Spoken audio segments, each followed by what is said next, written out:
On this episode of the Advisory Deck, we're back here at the Big Orange building talking to Managing Director of Square Holes Market Research, Jason Dunstone, about a brand new creative arm they've created, Budgie Love.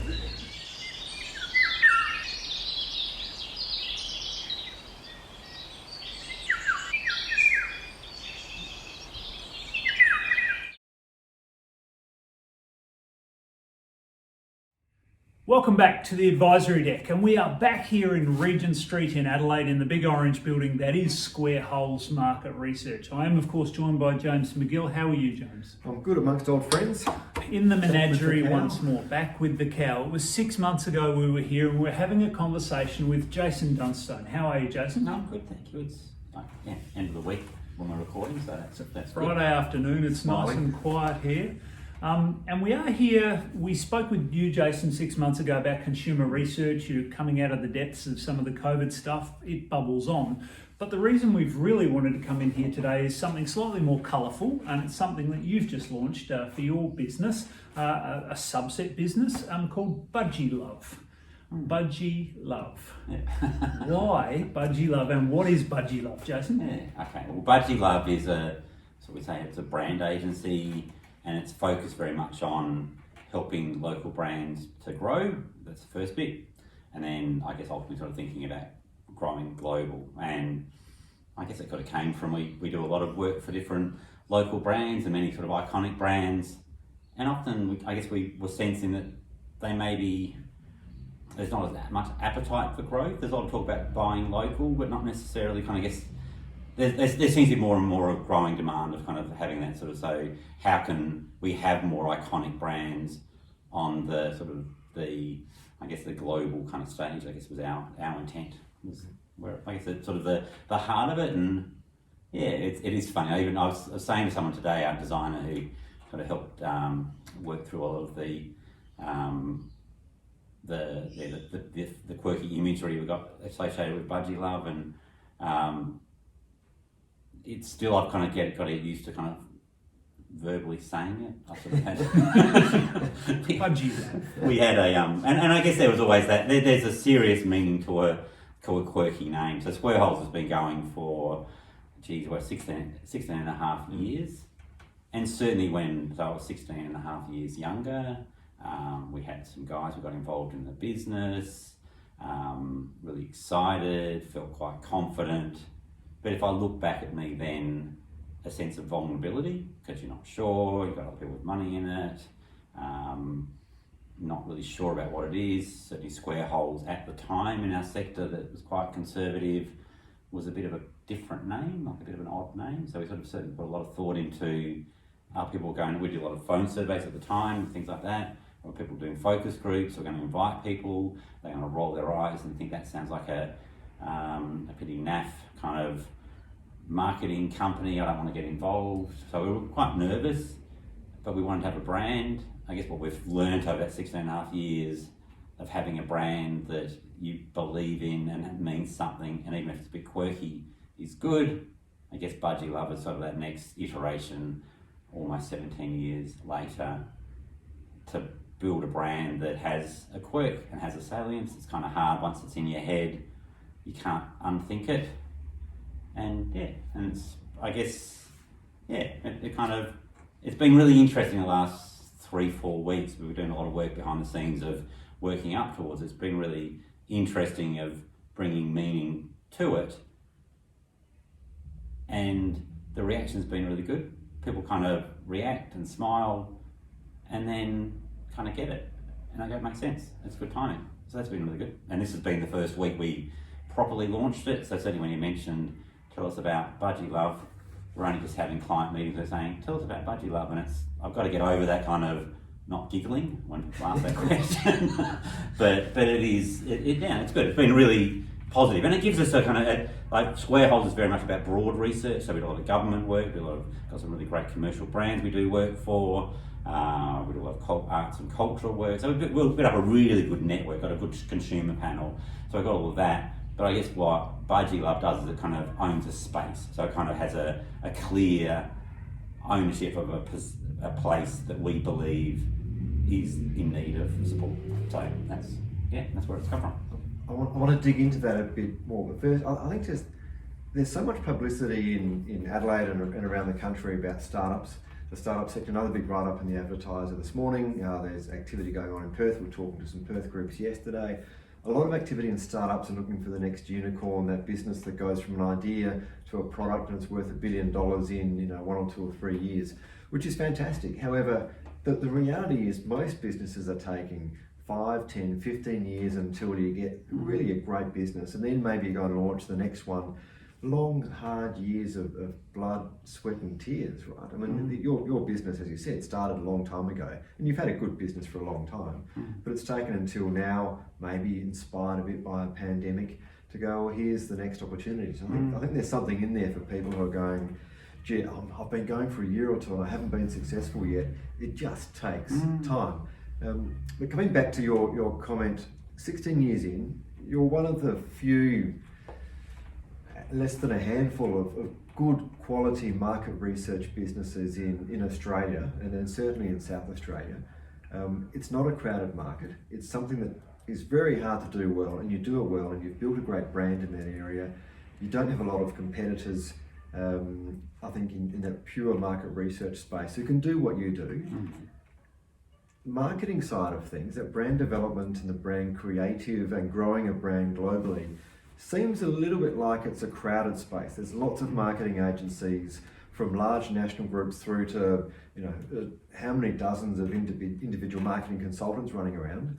What did you see that isn't being done well, and how did you identify that there's a gap there that you can now take advantage of? We've always sort of had that work coming through. I guess there is, the frustration in many ways in my mind is that we never set out square holes to compete, and maybe that's a bit naive because you are. That's just the reality. I guess we always, maybe in my mind, the way my mind's wired, we wanted to be different, and I'm kind of a humble person, I think, but kind of believing you can do something different. I guess I realise you feel like you're competing. I guess there's still most of the work that comes to us direct. We do compete a little bit, but most of it's kind of like relationship. We've got really good, strong relationships there. I think there's still a really lack of understanding and almost, sarcasm about research sometimes. So I guess that's sort of where the role that it can play versus the belief of the role it can play is there's a mismatch. And I think something like we had some focus groups the other night and we're running through it, and the client, I don't believe it, done a lot of focus group research before, and they go, that's amazing, they're watching it, and they go, this is just how we ran the groups and how we managed to be able to kind of know the right way to navigate and get the right information out. I think it's just that the beauty of what we do, there seems to be a mismatch sometimes with what people understand it is. I guess I see, and I kind of pick up on the point you sort of raised, James. I do think it just seems to be such a red ocean of competition in that kind of design, marketing agency side. And there's obviously a lot of work there. I guess it's just knowing, the role that can be played to kind of have maybe even thinking bigger, like maybe rather than just being I think that it feels sometimes to me like there's a lot of marketing. I think this often is on the client side. A lot of marketing is just about kind of just push selling or just very immediate response marketing rather than brand building work. I guess what we're hoping to do, and certainly the intent, the serious side behind a kind of quirky name is that it's about collaboration more than competition. We've had a kind of funny reactions over the last week where it probably had a sense. I got an SMS at the end of Friday that was kind of going, we are now competitors, and I thought, wow, and just kind of threw me, and I thought, we're actually I didn't even see that as being a thing, and I kind of go, well, we're actually not about that. We're actually kind of going, well, like one of the key roles we're wanting to play is we can write creative groups, we can kind of get those sent out to market, we can test those creatives. So playing that role of actually collaborating, we've been able to build up some good relationships. So I think there's maybe the value in thinking bigger and big ideas, and even just rather than saying, let's just kind of try to compete at a local level, let's try to grow bigger than that. Let's try to be broader. And I guess that's maybe some of we've been successful, maybe haven't been as successful as I would have liked at growing bigger. And maybe that's kind of just part of that mindset of how do we kind of, now it seems easier to grow on a wider stage, whether that's interstate or overseas. I guess that's sort of what we're trying to do. So I'm hearing that the clients you've got trust you. Yeah. You do good work for them. You produce insights that they haven't had before, and the opportunity now is to take those insights and look at a 2, 3, 4, 5 year horizon and say, here's where the market's going. That's the key thing. Where's the market going? What do your customers want? And how do you take advantage as a client of that? And we can now help you do that, or you'll collaborate too, right? So you can take those insights and go to an agency and say, we can work with you, but let's stop thinking about what's the advert next week going to say. Let's start thinking about what does your brand mean to your clients and your potential clients in 2 and 3 years' time. Yeah, and being more collaborative about that. Yeah, and I think that's sort of really, in my mind, it is about, it's having those discussions. So rather than maybe being about responding to briefs, we get another brief in the email and we'll kind of respond to it. Maybe it's about having a broader discussion around what does that brand want to do? What are what's that intention? Strategic long-term growth. And certainly the name Budgie Love, I that sort of thing is just funny that it's sort of there, and I kind of find myself kind of being a bit, and my daughters, I've got 2 daughters, school-aged daughters, and there's a bit of teasiness about, are you seriously got a business called Budgie Love? What is wrong with you?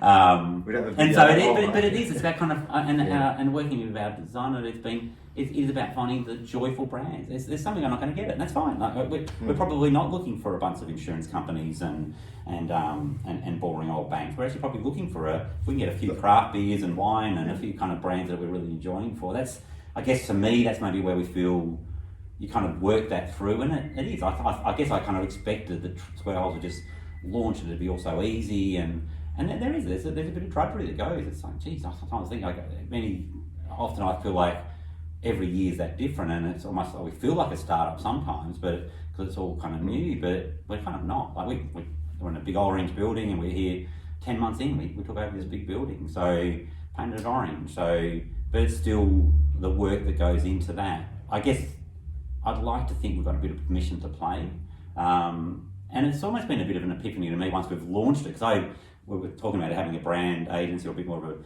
a strategic agency.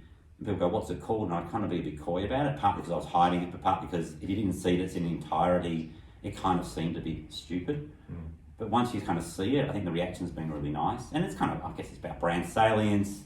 It's kind of like seems to just have a rhythm about it. It's kind of hard to forget. It doesn't make sense, but it kind of does once you start thinking about it. It's got a playfulness about it, and hopefully it attracts the right clients. One of the things that I know about your team, they're an incredibly bright, value-adding team who just understand what they do exceptionally well. One of the challenges I think a lot of cool brands face, and I'm going to put you in this category now, where we're launching proactive, bright, colourful, interesting things which, do make people smile, do catch people's attention. They're good news stories in a challenging kind of a year. But that can attract kind of, those to the shiny sort of objects. And the balance of having, strong, smart, well-connected people doing really high caliber work with that, bright, brave, colourful brand as well. Over the 16 years you've been running this place, and now Budgie Love, what have you learned about, getting a team that really can do both of those things? And we've worked with you for about 10 years or so. Well, you've seen, me, you've had lots of, and since, but so you've sort of seen that journey. In a sense, we've had emotional conversations around things that are working and not, and do we downsize, do we upsize, do we where it is. And I kind of think I come back to having grounded team. And at the moment we've got a very bright team.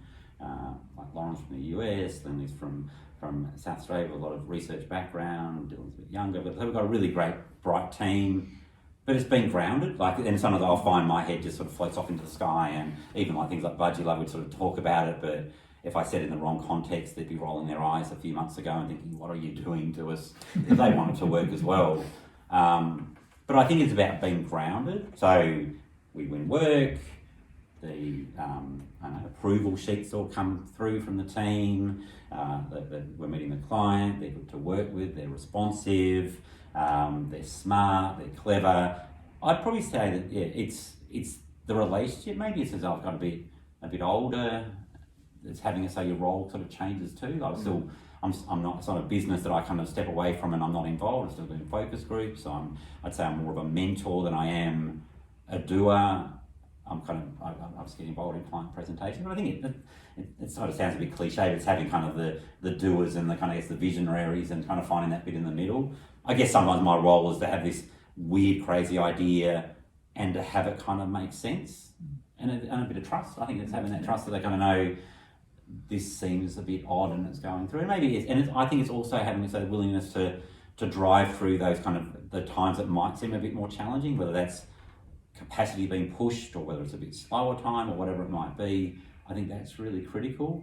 Like we sort of talked recently about what makes a positive, what can we do for a good team. I think it's becoming a little bit cliche to say, oh, we're going to have a foosball table and we're going to have all the cool fun stuff. I think it's just actually like that the team like each other and they can laugh and they can find the fun and all those bits. We've got quite a quirky office, but I think at the end of the day, it's having it so they actually like working with each other. And when they want to go home, they can go home and they're done. But I think that's it. They have that really nice balance between like vision and progress, but also being grounded in we've actually got to keep the projects ticking through. I think that's a really important one. Well, it's Friday afternoon and the team's working from home. Yeah, they are. Yeah. That's a normal thing. You get that balance. Can you talk us through the decision process you went through from the idea? I think Troy, you can probably put up the photo of the Budgie from a while ago. This has probably been something that's been going on for a long. How did you take the decision? Did you bounce it off other people? Have you got a team you work with to say, is this the right thing? We're at the end of, well, instead still going through a pandemic, interesting times. How did you decide it's the right time to do this? Is it you by yourself? Is it all on you? Or do you have a number of conversations with other people? I think it's certainly discussing those thoughts through and watching what's occurring. It's kind of about timing. Was it based on market research? Well, I guess it is based on market research because it's seeing the patterns that we've got going through. And we did last year during COVID, we probably doubled down on doing a lot of our own in-house work. So we had one bit of work that was around COVID hitting. We did a lot of qualitative and survey work as well. And then we did another phase where it was about brands and connection to brands. So that certainly was. And that had a lot of conversations around from the focus groups, just people talking about the whole about buying local, where a lot of our research was showing that the more prominent brands were those dominant global brands. I think Apple was strong, Cadbury, Coca-Cola, and we'd be posing to this discussion, oh yeah, but you can't talk about all brands, you have to talk about global brands and local brands, because local brands are different. I go, well yeah, they are, but why can't local brands elevate themselves into being in that same kind of portfolio? So the idea of having Cadbury rather than say a Haigh's has been top of mind in people's mind, in people's sort of repertoire of what they want. I guess it makes sense, but why can't we have more of those local brands being stronger? So I guess that was always playing in our mind. It has for a number of years. Personally, I guess it's a megalomaniac kind of desire to have it so we're more global than local if we could possibly kind of reach out, to have some content. We've got podcasts, so that's all about kind of trying to reach out. So I guess there's probably in the last year or so more conversations around people in say in the US or China. Obviously they've got some instability and some challenges for Australian exporters and other parts of the world of how can we kind of create bridges. So how can we say from the US getting into Australia to do research, and I guess the other way around. And I think it sort of certainly felt like an easy or an opportunistic place to sort of start to go from starting from inside going out, looking for brands that are going through there. So it certainly was a conversation going through and wanting to be bigger than, I guess sometimes there's that frustration of working really hard, having big vision, and at the end of the day, we're an Australian research company, and like it was kind of you to say what you said at the start, James, but sort of certainly when you run a business, you kind of go, oh, wow, I thought we'd be there, but we're here. So I think it certainly sort of fits into that. And I've had a bit of a thing in my mind for a number of years of the idea of, I guess, specialist sort of offering and being clear about that. So it kind of just seemed to sort of sit, and I think the brand almost came from just some ideas, but then I think I was literally kind of playing with something like GoDaddy or whatever, looking at domains. I've got a few little sort of names I've got, and I think Budgie.love was available. I said, oh, that's gold. Yeah. And riding through the teasing of my my school-age daughters was, and if I can get through that, and then gradually, I think they've come with me. And I think last week I said the media want to share a story, and they went, "Oh, that's cool." So I went, "I've got a bit of respect." Hold on to that; it doesn't last very long. Yeah. I think it's a really inspiring thing to do in a really interesting and challenging time. The fact, back to James's initial point, every 1 year, 2 year old business is looking for the next thing and impatient about success. 16 years into building a really strong, colourful and interesting business, but just underpinned by swathes of really impressive client projects and value, and now bringing in an interesting time something fresh and new that really complements the cows so beautifully. When are we going to see a dirty great big budgie up here, mate? Soon enough. Well, I did actually. I think after we talked about doing this, I thought, wow, and I did actually Google giant inflatable budgie. But they're not. We've got t-shirts. T-shirts coming soon. You can get them on T-shirts. budgielove.com/shop, and you can get your t-shirt. So it's been amusing, and people wanting to get their t-shirts. So, and we wanted to play with that, and that was interesting. We got all the branding done. We launched the website. We said we need t-shirts, so we found a local. Very cool printer to do those. So that Glad they were local. Yeah, they're local. It'd be a shame if it was overseas somewhere. 4-colour print, and the mirror on Budgie Love is going to be chrome, so it's going to be a bit shiny. So that's kind of cool. So, but I think it's been interesting as it's rolled out of having a bit of fun with it. Like I think that's probably the key. It should be fun, right? Yeah, it If should be fun. business isn't fun, then why? And it's often not, and I think that's the bit that maybe I kind of feel a little bit. I kind of get a bit childlike in many ways. I'm certainly not a child, but I'm very childlike, and it kind of sucks when it's not fun. Let's see what we can do. Yeah. Kudos to you for bringing something bright and fun to the world, and underpinned by deep substance and value to business and brands. Really impressive and interesting. Thank you for sharing a bit of the story. Check out Budgie Love down here and the work that Square Holes do. James, for your insights as always, thank you. It is Friday afternoon. We're going to leave the cow to it. If you want to be part of the advisory deck conversations, just get in touch with James or I. We come out to any kind of barnyard and have these chats. Thanks so much for joining us on the advisory deck.